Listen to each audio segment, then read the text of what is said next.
Yes, notify.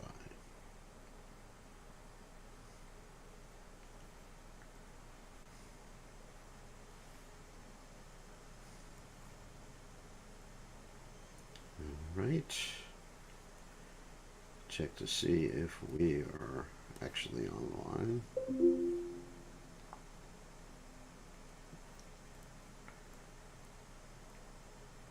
Yes, we are online.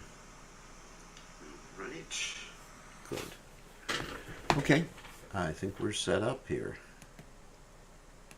And we'll get started. Let's see which song. Whoops.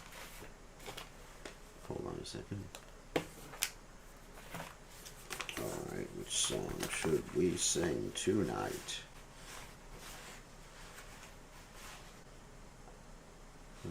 Did Untitled Chapter, Krishna.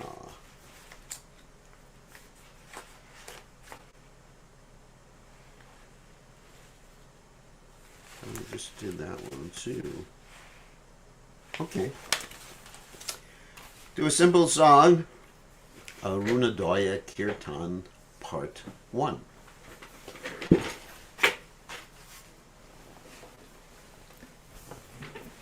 Which is known as Udilarana.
Krishna Namah Shivaya Glory of God Judah Vino the blood, Nama Vina Kichu, Nahikohara, Jonabu Namaje, Mudina Daruda, Murababage, Twijamane, Gora, Amani Jade, Makata Samuha, Loyla Sate, Gela Nagara Praje, Namaho Vishnu Daya, Krishna Mustaya, Bhutanai, Srimate, Bhakti Vedanta, Samini Tina Vinay, Namaste, Saraswati Devi, Gauravani Charu, Nivasesha, Shunyavani, Asachan, Sarinay, Sri Krishna, Apunichan, Nana, Yadwaita, Yadana Siva Sadi, Gaurvakanda, Hare Krishna, Hare Krishna, Krishna Krishna, Hare Hare, Hare Rama, Hare Rama, Guru Rama, Hare Hare,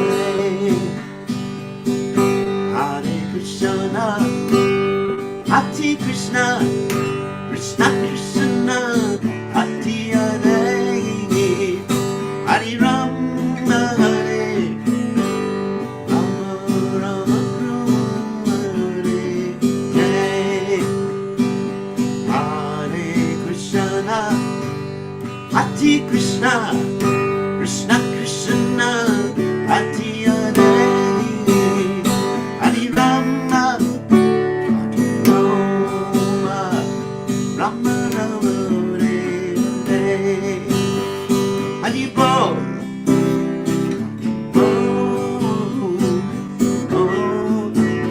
Hare Bol, Nichai Go,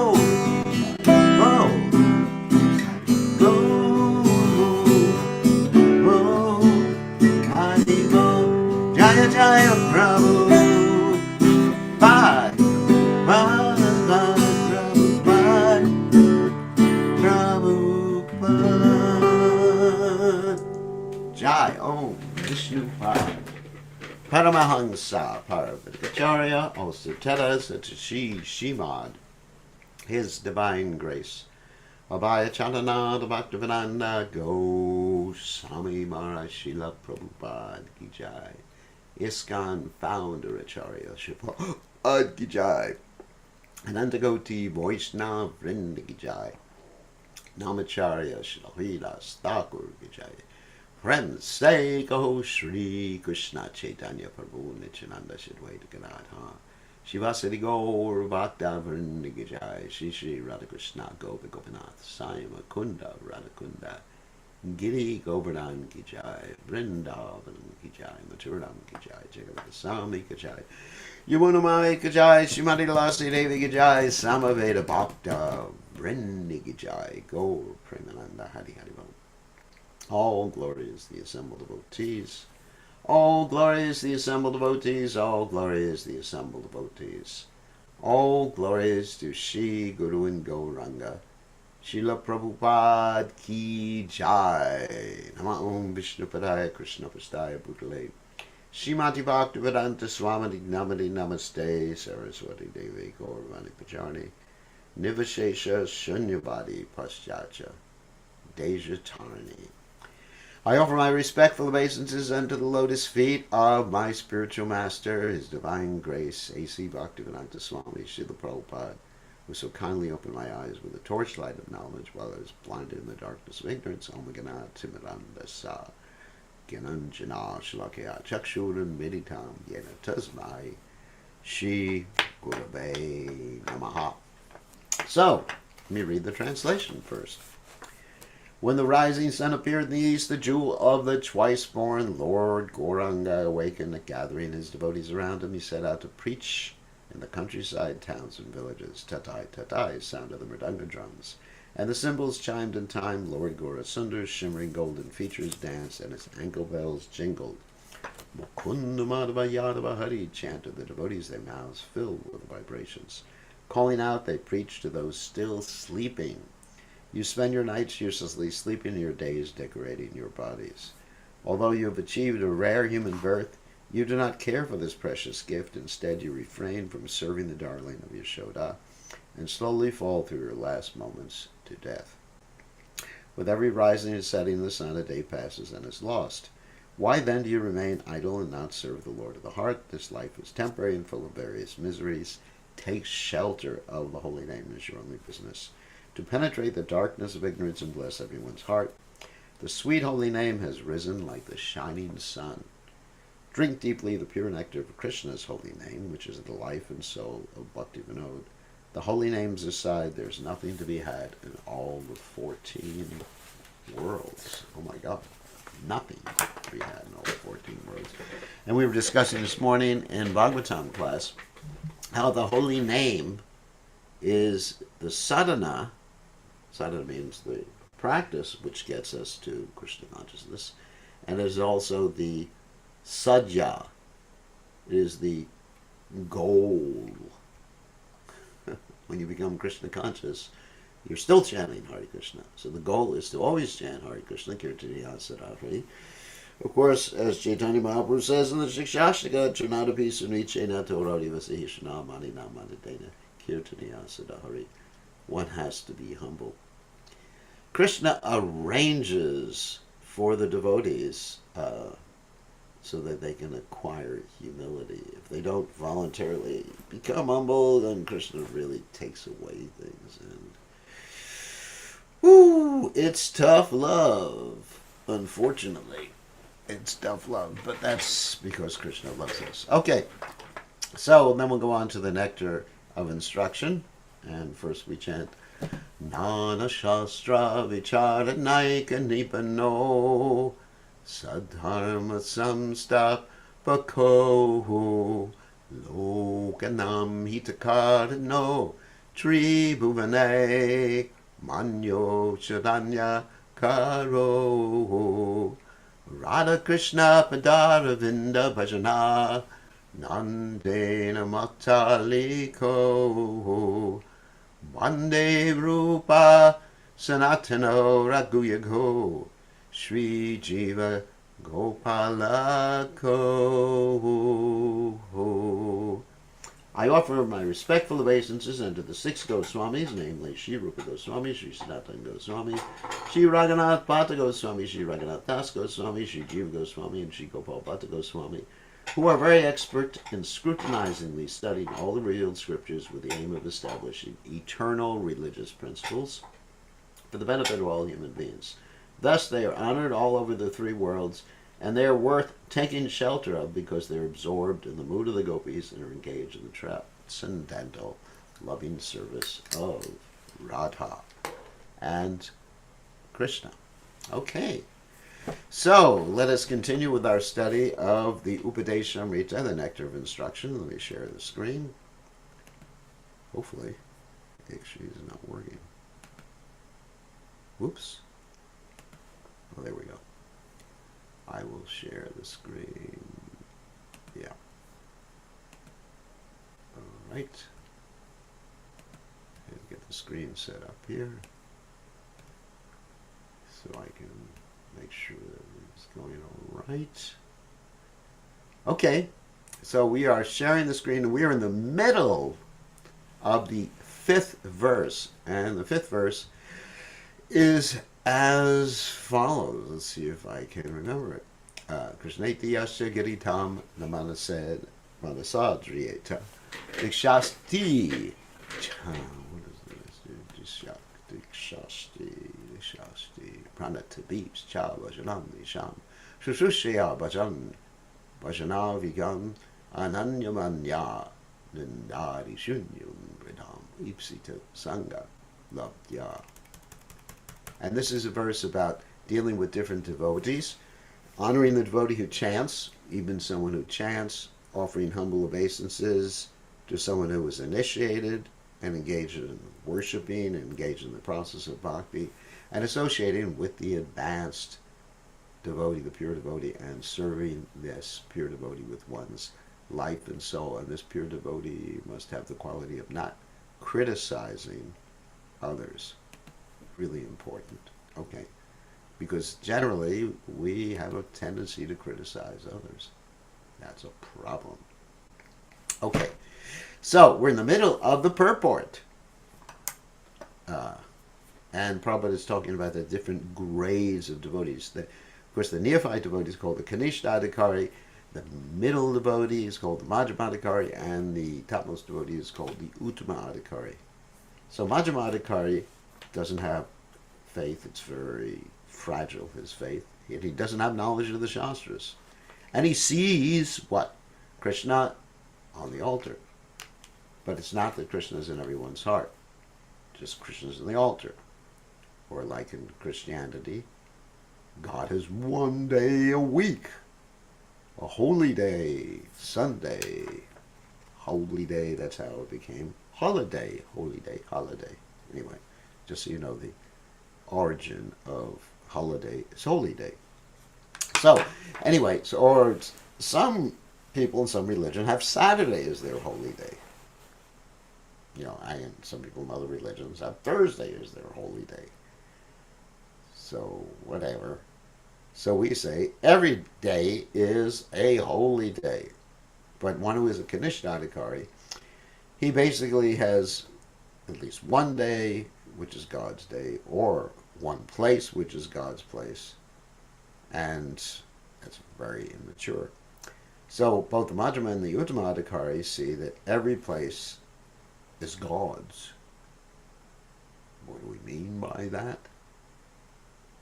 Well, let's go to the Isopanishad. Isha Pashamidam Saram Yatkancha Jagajam Jagat Tenatak Chena Bunjira Margaret Hartkashas Vidinam, that everything is only controlled by the Supreme Personality of Godhead. Also Hamsa Vasha Prabhu, everything comes from Krishna.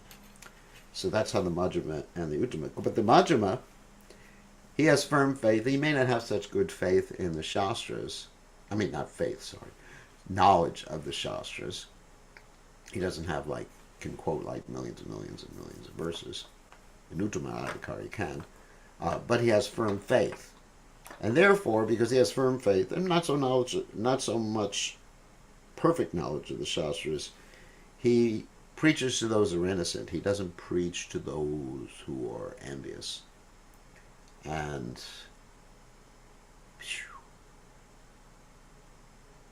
he makes friends with the devotees, and he worships the Supreme Personality of Godhead. He distinguishes between the four classes of entities: God, the devotees, the innocent, and the envious. Four. Okay, let's continue. One becomes qualified as a devotee on the elementary platform, the intermediate platform, and the highest platform of devotional service according to the development of his Shraddha, faith. Again, in the Chaitanya Charitamrita, Madhya 2262, it is said, Shraddha Shabde Vishvasa Kahe Sudrida Nishya Krishna Bhakti Kaila Sarvakama Kutahoy. This is actually the definition of faith. By rendering transcendental service to Krishna, one automatically performs all subsidiary activities. This confident, firm faith, favorable to the discharge of devotional service, is called Shraddha. So literally, the word Shraddha is composed of two words. I'm outlining them here. One is Shrad, which actually comes from Shak, which means heart. Okay, got it? And the other one is Da, which is short for to give. So it means reposing one's heart, trusting 100%. So that's Shraddha. Shraddha, faith in Krishna, is the beginning of Krishna consciousness. You got to have it. Faith means strong faith. The words of Bhagavad Gita are authoritative instructions for faithful men And whatever Krishna says in Bhagavad Gita is to be accepted as it is, without interpretation. Now, this word interpretation is really interesting. I'm outlining that. Interpretation, can be used two ways, and Prabhupada uses it in two different ways. The way he's using it now is basically not accepting the direct meaning and accepting, giving one's own meaning, which actually goes against the meaning of the Shastras. Another meaning of the word interpretation, which Prabhupada sometimes would use, was how to understand or how to apply this particular injunction or particular statement by Krishna. So whenever we give a class, we're actually giving an interpretation, but not in the way that Prabhupada is indicating here. We're interpreting according to Guru Shastra and Sadhu. This is the way Arjuna accepted Bhagavad Gita. After hearing Bhagavad Gita, Arjuna told Krishna, Sarvam etadvatamanye yamam vadasi keshava. Oh Krishna, I totally accept as truth all that you have told me. Of course, that's in the 10th chapter of the Bhagavad Gita, text 14. It's interesting, Prabhupada said, after hearing the Bhagavad Gita. So there's actually in the middle of the Bhagavad Gita. This is the correct way of understanding Bhagavad Gita, and this is called Shraddha, faith. It is not that one accepts a portion of Bhagavad Gita according to one's or own whimsical interpretation and then rejects another portion. This is not Shraddha. Shraddha means accepting the instructions of Bhagavad Gita in their totality, especially the last instruction. That's the frightening one. Sarvadharmam purityajam mam ekam sharanam vraja. Abandon all varieties of religion, just surrender unto me. Of course, that's 1866. Perhaps the most famous verse in the Bhagavad Gita. And probably the first verse that everyone learns. Actually, sometimes the first verse that people learn is the first verse in the Gita. Dharmakshetra, Kurukshetra, samaveti yutsava, mamaka, pandavas chaiva, kimakurvata, sanjaya. Sometimes that's the first verse because it's the 1-1. When one becomes completely faithful in regard to this instruction, one's strong faith becomes the basis for advancing the spiritual life. When one fully engages in chanting the Hare Krishna Maha Mantra, he gradually realizes his own spiritual identity. That identity is there. You already have it, but you realize it's like you have amnesia. Chanting cleanses the dust from the heart, the darkness too. Cheto darpanam arjanam bhava mahadvagni virapanam. And when the dust is clean, you can see things, or not clean dust. When the dust is gotten rid of, one can actually see things as they are. Of course, the example I always use is cleaning one's glasses, cleaning a mirror. Sometimes you're in the shower and you're running the hot water and the mirror fogs up. So you clean the mirror and then you can see yourself. I had that experience today that I wanted to put this little band-aid on my head, which you call plaster in different parts of the world, and I had to see where I was going to put it, and the mirror was fogged up. So I just had to wipe it down so I could actually see. And then once I saw it, I put it in the right place. Krishna does not reveal himself, Seva Mukhehi Jivado Swayameva Spurachita. That's Bhakti Rasamrita Sindhu 1-2-234. That's a famous verse. Atakshi Krishna Namadi Nabhavet Grayam Indriya Seva Mukhehi Jivado Swayameva Spurachita. One cannot perceive Krishna with these senses, but if one begins to serve Krishna with the jiva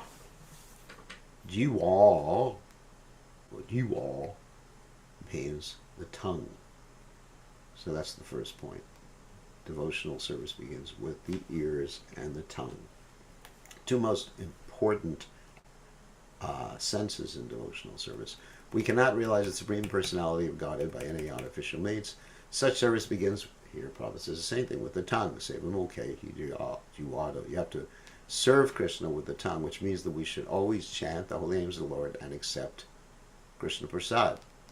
We should not chant or accept anything else.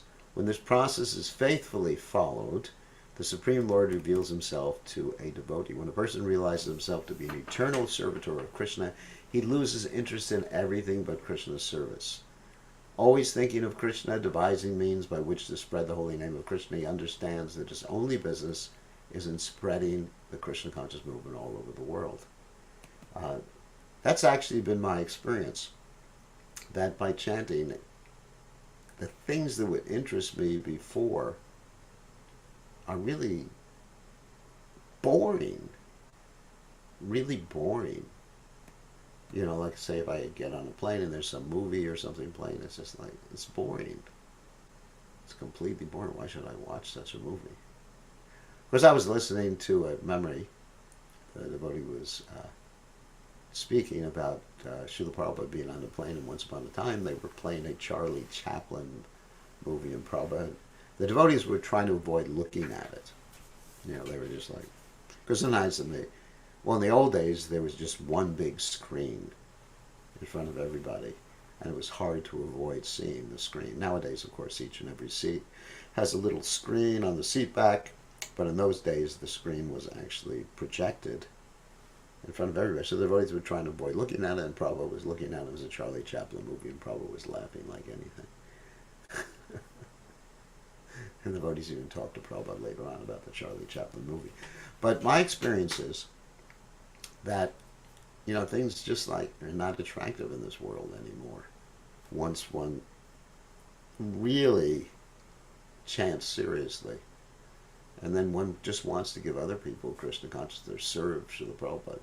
Such a person is to be recognized as an Uttama Adhikari, and his association should be immediately accepted according to the 6 processes, Dadati, Pratikarnati, etc. That means giving the gifts, accepting gifts, giving prasadam, accepting prasadam, revealing the mind in confidence, and inquiring submissively. Indeed, the advanced Uttama Adhikari Vaishnava, that's the topmost devotee, one who sees Krishna everywhere, sees Krishna in everything. His eyes are tinged with the salve of love of God, Premanjana Chariti Bhakti Vilochana, should be accepted as a spiritual master. Everything one possesses should be offered to him for his enjoying, that one should deliver whatever he has to the spiritual master. That doesn't just mean, you know, open your bank account. It means, you know, and then you just like drop your wife and kids off with the spiritual master. Oh my God. If people took that literally, that would be an absolute disaster. It means one dedicates one's whole life, mind, body, words, possessions, everything to the service of the spiritual master. The brahmachari in particular is supposed to beg alms from others and offer them to the spiritual master. And he's not even supposed to eat unless the guru calls him to eat. However, one should not imitate the behavior of an advanced devotee or Mahabhagavad without being self-realized, for by such imitation one will eventually become degraded. It's very important. One should not portray himself or herself as a Mahabhagavad if they're not, because they just become degraded. In this verse, Srila Rupa Goswami advises the devotee to be intelligent enough to distinguish between the Kanishta Adhikari, Majjhima Adhikari, and Uttama Adhikari. The devotee should also know his own position and should not try to imitate a devotee situated on a higher platform. Srila Bhaktivinoda Thakur has given some practical hints to the effect that an Uttama Adhikari Vaishnava can be recognized by his ability to convert many fallen souls to Vaishnavism. Jai Prabhupada, one actually can see that.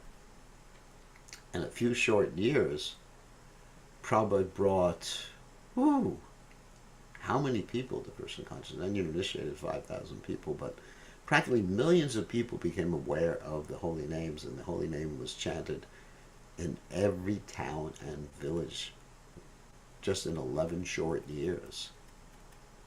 And, you know, I've been preaching or serving Krishna for over 50 years, and I can't claim any sort of success, you know, in comparison to Prabhupada. One should not become a spiritual master unless he has attained the platform of Uttama Adhikari.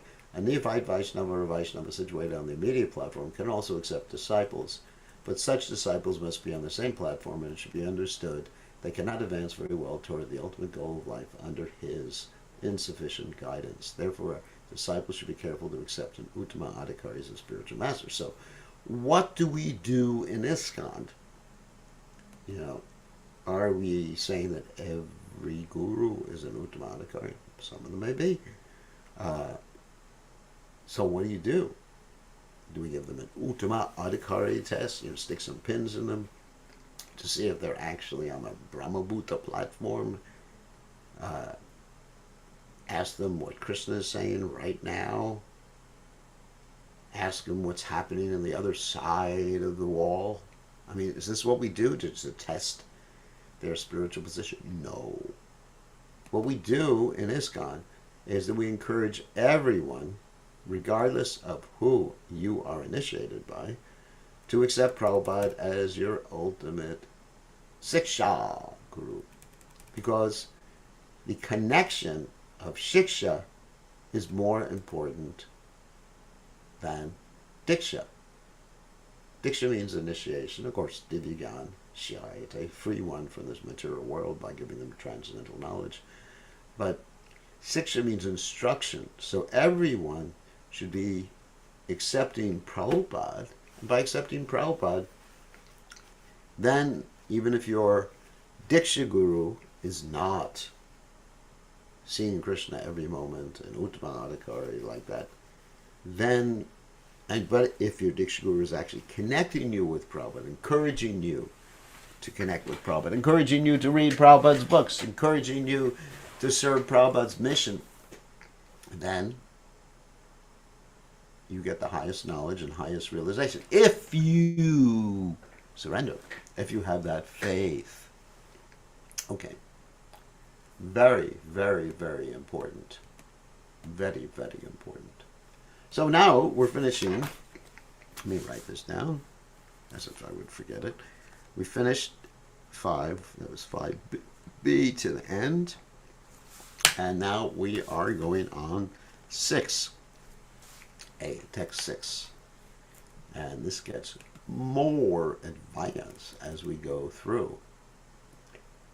And you'll find that as we go through the Upadeshamrita, it gets to a very, very high advanced level of devotional service. And not all these different verses are for everybody. So, but we're still on the level where you can actually relate. Okay? So, text 6. Drishtai swabhava janitar vapushasya doshar na prakritatvam iha bhakta janasya paschat gangam basa vasam nakalud bubutta pena pankar brahmadravatvam apagachati niradharmagaye. Being situated in his original Krishna conscious position, a pure devotee does not identify with the body. Such a devotee should not be seen from a materialistic point of view. Indeed, one should overlook a devotee as having a body born in a low family, a body with a bad complexion, a deformed body, or a diseased or infirm body. According to ordinary visions, such imperfections may seem prominent in the body of a pure devotee, but despite such seeming defects, the body of a pure devotee cannot be polluted. It is exactly like the waters of the Ganges, which sometimes during the rainy season are full of bubbles, foam, and mud. The Ganges water do not become polluted.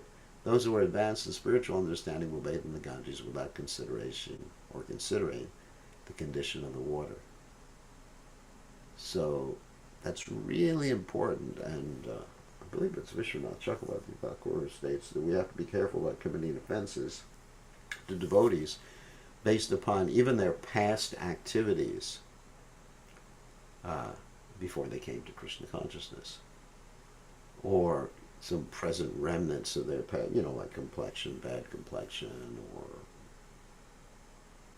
they don't have hair on their head or something like that. So one has to be very careful. Generally, because we have this fault-finding mentality, we look for the spots on the moon rather than seeing the cooling effect, the brilliance of the moon. So we look for the fault. Oh, before you came to Krishna consciousness, you were a malecha. Even, let's take Bhaktivinoda Thakur. course, he's an interested devotee. I'm not criticizing his past. But the family he was born in was not exactly a devotee family. He had some devotee relatives, that is true. But, phew, and what to speak of Prahlad Maharaj, what to speak of Haridas Thakur, what to speak of Jagai and Madai. I mean, they came from a good family, but their background was really bad. So one has to be really careful not to see the defects in a pure devotee and actually see how they're engaged in devotional service. So, very important point. Okay, let's continue. Shuddha Bhakti, the activity of the soul proper, in other words, engagement in the transcendental loving service of the Lord, is performed in a liberated condition. In Bhagavad Gita 14:26, it is stated, Mamchiyo Vyavacharena Bhakti Yogena Sevate. Sagunan Savatijaitan Brahma Bhuyaya Kalpate. One who engages in full devotional service, who does not fall down in any circumstance, at once transcends the modes of material nature and thus comes to the level of Brahman. So if one engages fully in devotional service and sticks to it, using his intelligence, doesn't fall down, comes to the spiritual level. Brahman, means spiritual level. Abhicharini Bhakti means unalloyed devotion. Unalloyed means constant. Unalloyed means without any motivation. Unalloyed means simply trying to please Rishikena Rishikesha Sevanam. Bhakti Uchitate, these senses of Krishna. A person engaged in devotional service must be free from material motives. Be some introspective to see, how many motives we have for doing what we're doing. Our motive may be to get out of this material world. That's material motive. Our motive may be to eat nicely. Anyway, Krishna purifies us from that motive. Don't give up if you discover in your heart you have some impure motive. In this Krishna conscious movement, one's consciousness must be changed. If consciousness is aimed toward material enjoyment, it's material consciousness. And if it's aimed towards serving Krishna, it is Krishna consciousness. The surrendered soul serves Krishna without material considerations. And Gashita Shunyam, Bhakti Rasamrita Sindhu 1:11. Anyavilashita Shunyam, Jnana Karma Navratam Anukuyena Krishna Lenam Bhakti Uttamam. Unalloyed devotional service which is transcendental to the activity. This is the nutshell verse of the Bhakti Rasa Vrintasindhu, which we've gone over before. Pure devotional service is devoid of subtle or gross self-centered gratification, and it must be performed in a way that Krishna is pleased. It must be performed with one's body and mind, and must be performed with a sense of trying to please Krishna with the right mentality. Transcendental activities of the body, such as jnana, mental speculation, karma, fruitive work, and it's called pure bhakti yoga. Bhakti yoga is the proper activity of the soul, and when one actually engages in unalloyed, uncontaminated devotional service, he's already liberated. Sagunan samati chaitam, he transcends the modes of nature. Krishna's devotee is not subjected to material condition, even though his bodily features may appear materially conditioned. One should therefore not see a pure devotee from a materialistic point of view. Unless one is actually a devotee, he cannot see another devotee perfectly. That's a very good point. As explained in the previous verse, there are three types of devotees. Kanishtadhikari, Madhyamadhikari, and Uttamadhikari. The Kanishtadhikari cannot distinguish between a devotee and non-devotee. That's true. He is simply concerned with worshipping the deity in the temple. Of Madhyamadhikari, however, can distinguish between the devotee and non-devotee, as well as between the devotee and the Lord. Thus he treats the Supreme Personality of Godhead, the devotee and the non-devotee in different ways. No one should criticize the bodily defects of a pure devotee. If there are such defects, they should be overlooked. What should be taken into account is the spiritual master's main business, which is devotional service, pure devotional service to the Supreme Lord, is stated in the Bhagavad Gita. Apichet sura charo bhajate mam ananyabhak sarva samantavyat samyadvya vasitohisa. Even if a devotee sometimes seems to engage in abominable activities, he should be considered a sadhu or a saintly person because his actual identity is that of one engaged in loving service to the Lord. In other words, he's not to be considered an ordinary human being. So what does that mean? Abominable activities. That means if, accidentally, let's say you go somewhere and people, I'll give you an example. Let's say someone goes somewhere and everybody there is smoking marijuana, and somehow or other they offer him one and he just takes it. Accidental. It happens once. Prabhupada talked about once, twice, three strikes you're out, like baseball, American baseball. Accidental. If something is premeditated, and that means it happens again and again and again, at least 3 times, then that's not what this verse refers to. And it doesn't refer to something really bad. It refers to a slight problem. Let's say he's walking by a cake shop, and he looks at the cake shop window, and he says to his disciple, "Oh, I really like that." But then he remembers, "Oh, not good." So the disciple shouldn't criticize him for that. Even though a pure devotee may not be born in the Brahmana Goswami family, if he is engaged in the service of the Lord, he should not be neglected. In actuality, there cannot be a family of Goswamis based on material considerations, caste, or heredity. The Goswami title is actually a monopoly. That means the property of the pure devotees. Thus we speak of only of the pure devotees. I speak of the 6 Goswamis headed by Rupa Goswami and Sanatana Goswami. So, of course, in Vrindavan, those who are running many of the temples, their families are called the Goswami families. I remember one time one devotee came to the temple here. It was a lady, and I said, "My dear lady, what is your name?" And she said, "My name is Karuna Goswami." And at that time, I didn't really know, of course I knew, but, it struck me, and, Karuna Goswami, she doesn't look like a sannyasi to me. But anyway, it's a family title amongst certain people who took possession of different temples.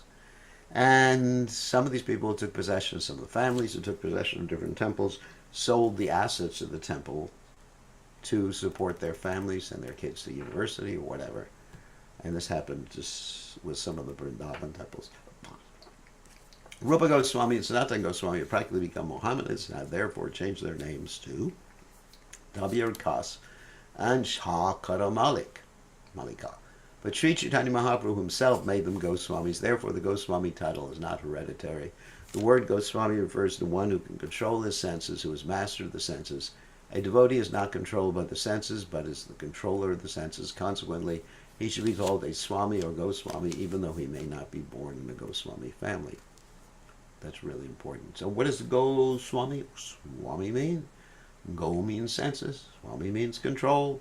Swami means control if it's just a title, but it actually means control of the senses. Manakshastani Indriyani Prakriti Stani Karshati. There's 6 senses. We're not talking about the 6th sense of being able to read someone's mind or something like that. The 6th sense is actually the mind. You got 6 perceptive senses. So if you can control them, then you're called a Goswami. That's what the title Goswami means.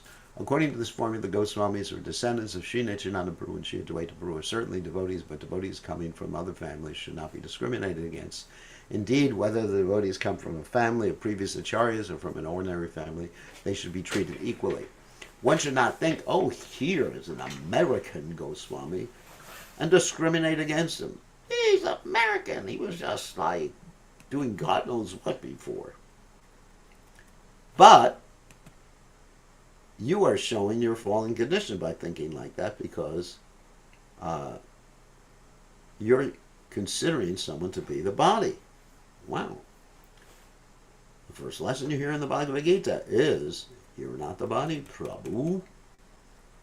So, no should one think, "Oh, here's a Nityananda Vamsha Goswami." There is an undercurrent of protest against our awarding the title Goswami to the American Vaishnavas of the Krishna conscious movement.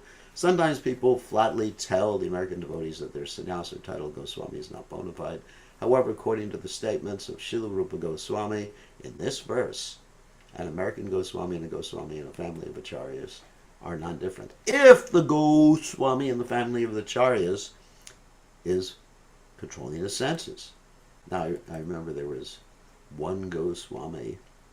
I mean, there's just one, and I'm not going to give his name because it's not for me to criticize anyway. But Prabhupada and his disciples were taking prasadam at this temple, and the Goswami was serving them. It was very nice. But this Goswami had a habit of smoking. So this Goswami, who couldn't see that they were watching him, he tried to hide behind a door or something like that. He began to smoke, and the devotees noticed it, and I guess they chuckled a little bit. But this is life. But that's not a Goswami. If you're smoking, you are not a Goswami, unless you have a smoking kirtan. Smoking kirtan means like a real heavy kirtan. On the other hand, a devotee has attained the title of Goswami but is not born of a Brahmin father or of a Goswami in the family of Nityananda Prabhu should not be artificially puffed up thinking that he has become a Goswami. I'm not puffed up like that. I just think I want to serve Prabhupada. He should always remember that as soon as he becomes materially puffed up, he immediately falls down. In other words, one has to consider one's label, identity, to be what? Gopi Bharta Padakamala Dasa Dasa Dasanu Das. That's the secret.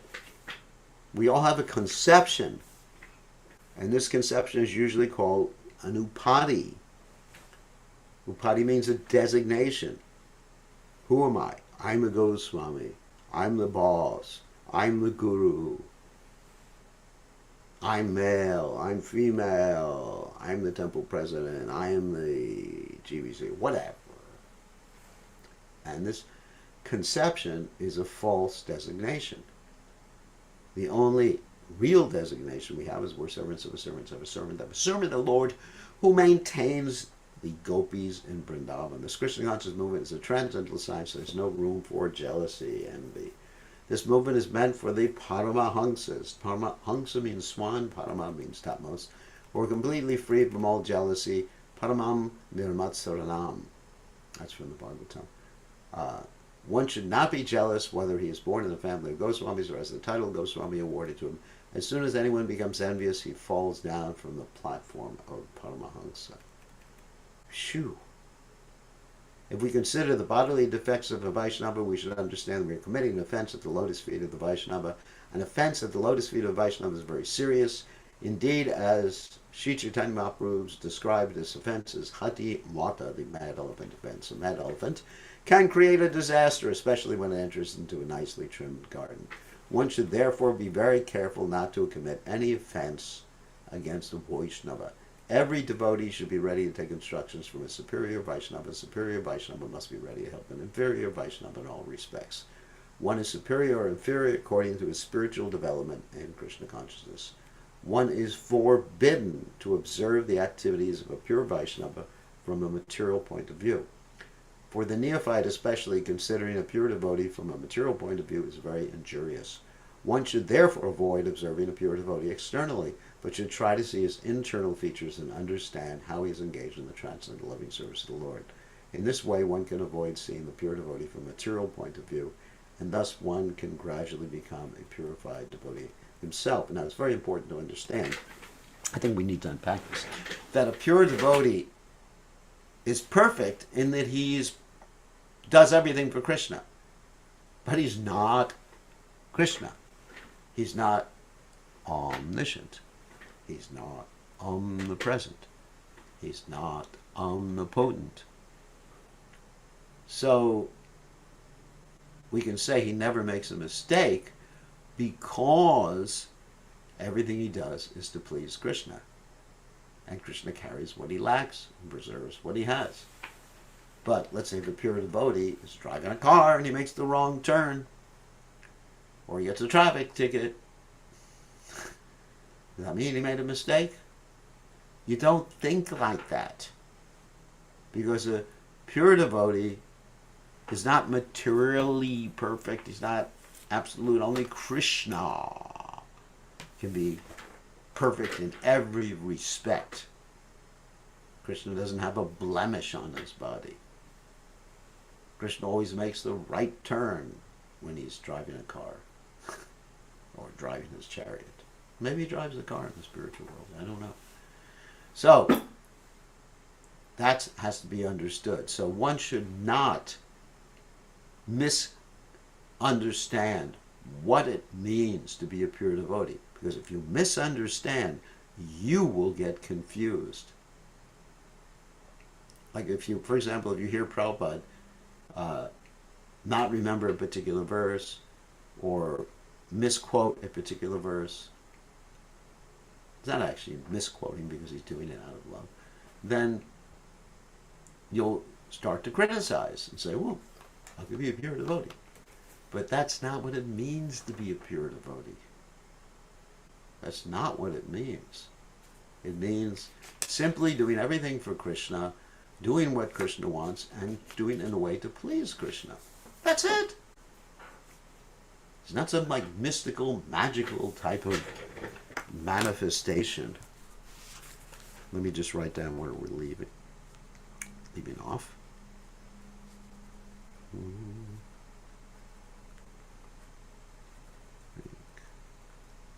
Whoops. And then we can take questions. Okay. We did the first part of verse 6 there. Okay. Now you are allowed to unmute yourselves or raise your hand or type in the text window. So what questions do we have here? Please. Someone ask a question. Oh, yes. Oh, that's pretty good. Someone ask a question. May I? Gurudev? Yeah, Sumuk, you ask a question. Please, sir, Mahabala Guru Maharaj. This is a question. If a devotee goes with the flow, doing chanting his rounds, taking prasadam, trying to follow the regular principles and some services, but sometimes Maya attracts, and falls again. So I'm thinking, going with the flow is not sufficient. Sometimes we have to force ourselves that no, I will not fall into a trap. That's right. That's called Buddhi Yoga. Buddhi Yoga means you function on the intelligence platform. That means the mind, going with the flow means with the mind. The mental chariot. You understand? Yes, The yes. chariot of the mind. Manovrata. So, but the mind will want to do so many things. The mind's business is accepting and rejecting things, and impulse. Impulse. And so the intelligence thinks, is that impulse good for me? Or is it bad for me? And then the intelligence, which is the driver of the chariot. Remember the Bhagavad Gita, you have the intelligence, the driver of the chariot, the horses are the senses, and the reins are the mind. And so the intelligence pulls back the reins and says, whoa, whoa, whoa. So that's the point. Okay? So don't go with the flow, Anyway, Krishna will forgive if you go with the flow once, twice. Be careful of that third strike. This is baseball. It's not rugby. It's not rugby. It's not soccer. It's baseball we're playing here. So be careful. Okay? Yeah. Okay, Krishna Priya has a question. Okay, Gurudev, please accept my obeisances. So we were talking about the importance of, hearing from Srila Prabhupada and having his instruction as a Shiksha Guru. And at the same time, I was wanting to question, isn't it important in the state when that we have senior association, because we can sometimes apply what Prabhupada says according to our own Mind. mental. Yeah. Could Yeah, you speak? yeah, we have senior association, but we have to gauge that, balance that with Prabhupada's instructions. Something is really against Prabhupada's instructions, and we have to understand which instructions of Prabhupada. It requires some intelligence. Which instructions of Prabhupada are time bound, for a Right. certain time, place, and circumstance. Like I have an instruction from Prabhupada years ago, like I shouldn't be satisfied until everybody in South America has his books. Now that's obviously a time-bound instruction, which when I was working in South America, I mean it's a bona fide transcendental instruction, it's time-bound. Or Prabhupada told one sannyasi, your business is to travel always. Another sannyasi said, you just stay in one place. So time-bound instructions. So one has to be very, very careful about understanding time, place, and circumstance instructions. Particularly, Prabhupada said certain rules and regulations that apply in India may not apply in the West, and vice versa. So, good question. But it requires some intelligence and application. Okay? Thank you. All right. Anu, you have a question? Hare Krishna Maharaj Ji, Dandavat Pranam. Haribol. Please accept my humble obeisances, Guru Maharaj Ji. All right. All glories Prabhupada. Thank you, Ji. Maharaj Ji, there are times when we see so many preachers or gurus on the TV, and we don't know whether they are pure Vaishnavas or not. Of course, you don't want to listen to everyone who comes on the TV. So there is a doubt that comes in the mind. They might be pure Vaishnava, but with the doubt, are we committing sin?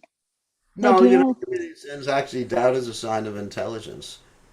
But, listen and hear what they say and see if their life is actually fully engaged in Krishna consciousness. You really don't have to judge someone, is he a pure Vaishnava or is he not a pure Vaishnava? I mean, if you get to that point, it's really, all day long, you're going to be just like judging people. Thinking that way. You based on what they say, listen to what they say, but you can't just like go to every single Vaishnava. Are you pure? Are you not pure? Maybe he's pure, maybe he's not pure. And that's why we have Prabhupada. We can balance or judge what people say against what Prabhupada said. But also understand that, as I mentioned before with Krishna Priya, that there are time-bound things that Prabhupada said that are not absolute. Like Prabhupada said, for example, potatoes are the king of all vegetables. That is not an absolute statement. That is his personal opinion. Prabhupada is a person. Prabhupada another time said, horses are the most beautiful animal. That's Prabhupada's opinion. This is not, it's not Shastra, but he's a person. He's entitled to his opinion. So, you have the right to think, like I do, that cows are much more beautiful than horses. You have a right, because it's not an absolute. So one has to be really, really careful of these things. Okay. Thank you, Maharaj Ji. Hare Krishna. So let me take some of the text questions. How do we know what level of faith we have? Well, if we see Krishna in everyone's heart, we're a Majjhima Adhikari. If we have full trust, and full trust is manifest by doing what you believe in. Like if I believed that there was gold hidden in my yard here, and I had faith, I would be all night long with a shovel digging up the earth. Believe me. Not only all night long, all week long. Not only all week long, probably the rest of my life until I croaked. I would be, if I actually had that full faith. So faith is evidenced by action. Shuddha shabde vishasha kehe sudrida nishya means that simply by doing what Krishna wants, everything is accomplished. So, because I don't have faith that there's gold in my yard, I'm not going to go out and dig the dirt up. But I have faith in the holy name, so I get my rounds done every day. How to strengthen. The second thing is how to strengthen the intelligence. Keep good association. And exercise. Exercise the intelligence by forcing yourself to do something against what the mind wants. Right? Forcing yourself. I can do it. You can do it. The mind is restless, turbulent, often, and very strong. Arjuna says in the Bhagavad Gita, but Krishna says with constant practice. So, just like if I want to start lifting weights, I have to practice. I have to build up my muscles. Maybe not at my age. But anyway, I have to build up my muscles. And, then ultimately I can lift a tremendous amount of weights. It's not that one day I just pick up 500 pounds and start pressing them. But you have to build it up. But if I don't start, it'll never happen. You got to build up, strengthen your intelligence. Occasionally we see a Vaishnava who does immense qualities of service and makes thousands of devotees does something really horrible, such as abuse. Anyway, don't want to deal with that question. If Krishna Prema is dormant in me, why does it seem so difficult to get it? Because you don't really want it. You don't have full faith in it. You think that there's so many other things that will make you happy. And your chanting is not attentive and stuff like that. If such a devotee, those others should be in line to service certain ways. Oh my God, I'm not going to do it. Gopal's questions are really heavy. Jai Radhika. Hare Krishna Guru Maharaj, if a devotee is envious of other devotees, so we keep a distance. Although we pay respects in our minds and think of their great service they're doing, it's not just this changing smiles. Does Maya take advantage and bring us down at any point? No. We keep a distance from people who are envious. And if someone's envious, Maya will bring them down.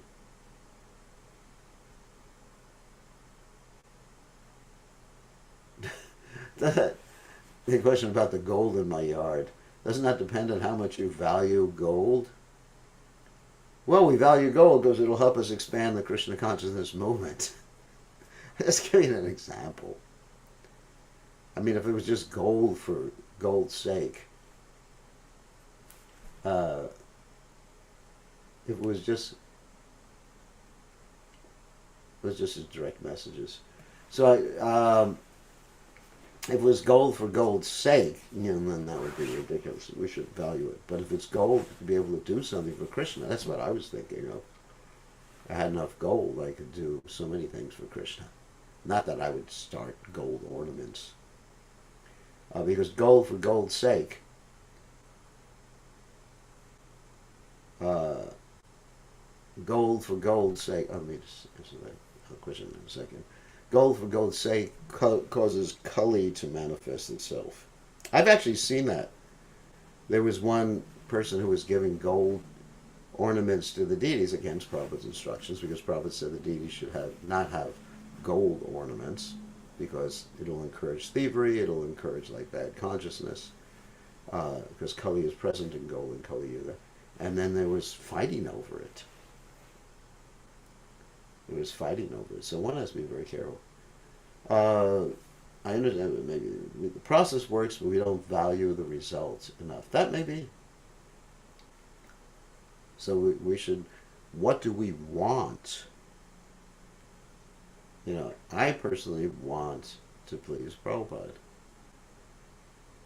And it causes me pain if I do something that doesn't please Prabhupada. So anyway. So that's a strong desire, strong want. But basically, if we exercise our spiritual intelligence muscles, then we'll actually be able to get stronger. If we don't exercise it, it's not going to work. We have to be willing to exercise. Okay, I have to end now. We're actually later than I'd like to and on a normal basis. So we'll see everybody tomorrow. There's some really good questions today. Some of them I'm sorry I didn't answer because they were just really controversial and maybe a little pointed. So we will see everybody tomorrow evening, same time, same station.